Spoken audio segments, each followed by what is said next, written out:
Beberapa jenis pasir untuk sunblast, tapi ini hanya sebagian kecil. Brown aluminium oxide, ini dari oksidasi ya, oksidasinya brown aluminium. Alok ini yang kita umum untuk sunblast ya, untuk pembersihan logam di media-media yang kayak diral aluminium gitu. Nah, tapi biasanya juga bisa dipakai untuk baja lah, karena ini juga keras ya, kerasnya mungkin sampai 8 atau 9 MOHS kalau nggak salah satuannya. Itu nama Frederick siapa itu.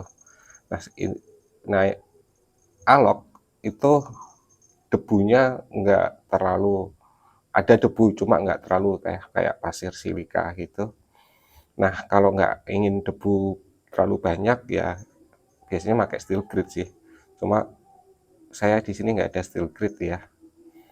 Nah, mesh alok untuk sunblast itu bervariasi, tergantung satu tekanan kompresor kita, yang kedua nozzle itu untuk awet enggaknya. Terus kalau agresif ya alok aluminium oxide sangat agresif karena tingkat kekerasannya ini ya. Tapi kalau kita terlalu kenceng di otomotif nih, seperti ngerjain kayak di rengkes, di dalam rengkes ini cukup, kalau tekanan tinggi yang berbahaya tuh rumah klaker gitu, terus sama jalur uli. Nah, ini brown aluminium oxide mesh 60.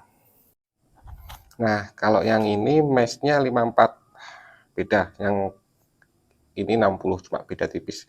Tapi ada juga yang mesh 40, 46, mungkin semakin kasar, semakin rendah angkanya, pasirnya akan semakin kasar.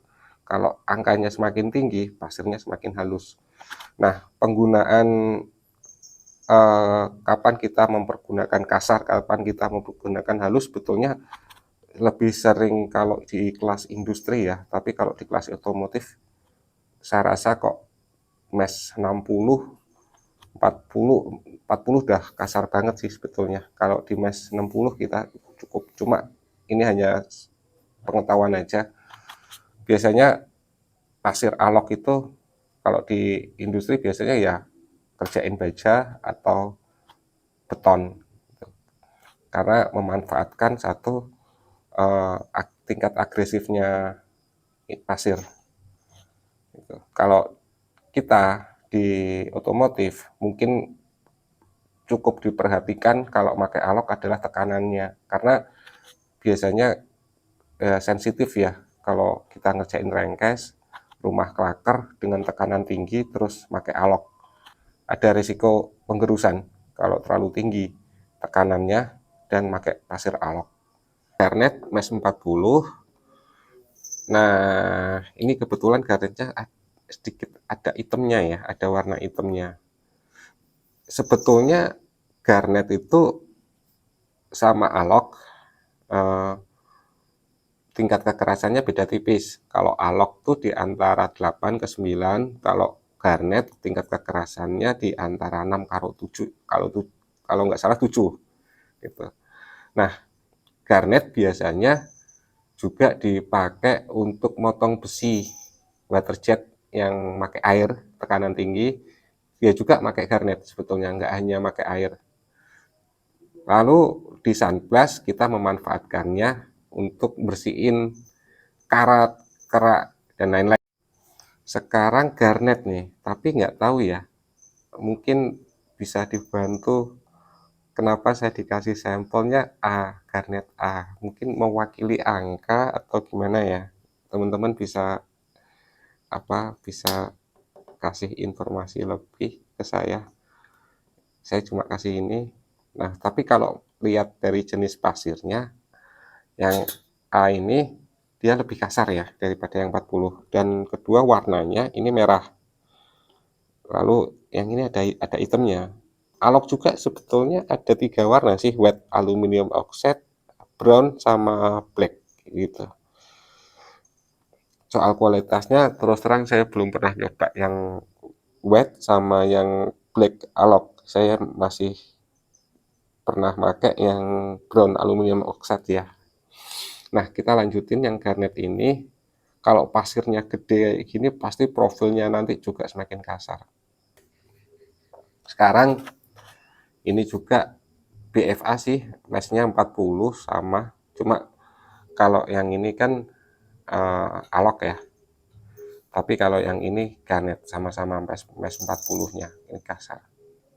Ini lebih kasar. Ini yang hitam, black ya. Terus sekarang ini yang dicari kebanyakan glass bead untuk vapor. Oke, ini glass bead untuk vapor mes 10. Kalau glass bead nggak tahu ya, nomornya beda dengan mes yang lain. Dia pakai mes 10 itu udah halus. Kalau ini udah 200-an kali. Nah, biasanya glass bead itu beda dengan glass crushed ya, pecahan kaca. Karena kalau glass crushed dia bentuknya nggak beraturan, tapi kalau glass bead dia lebih cenderung ke bulat. Itu glass bead biasanya dipakai untuk plastik, sunblack kayu yang permukaannya lebih soft daripada pakai alok, garnet dan lain-lain. Itu. Dan di tempat usaha sunblasting otomotif ini untuk mengembalikan warna logamnya bisa kinclong.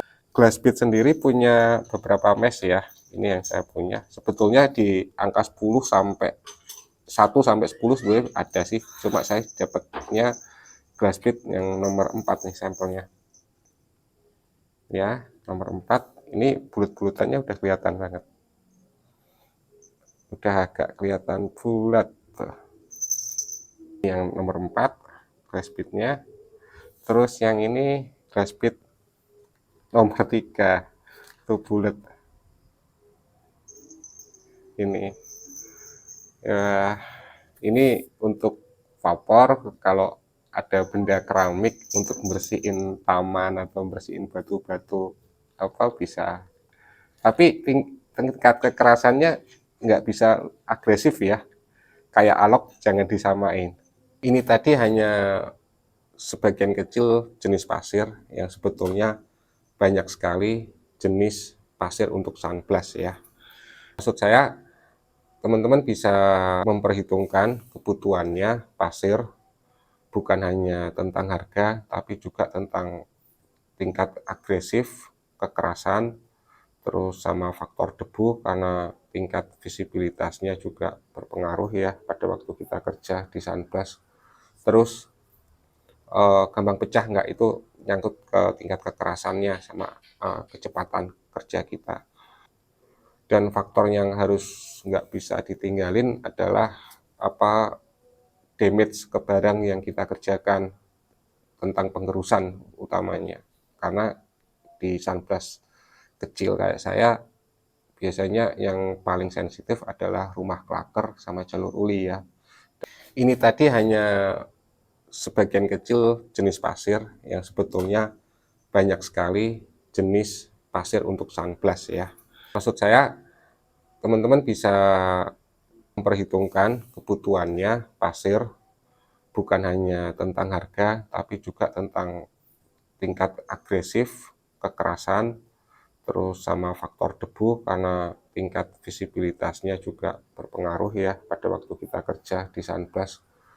Dan faktor yang harus nggak bisa ditinggalin damage ke barang yang kita kerjakan. Paling sensitif adalah rumah klaker sama jalur uli ya. Mungkin itu dulu yang bisa saya sampaikan.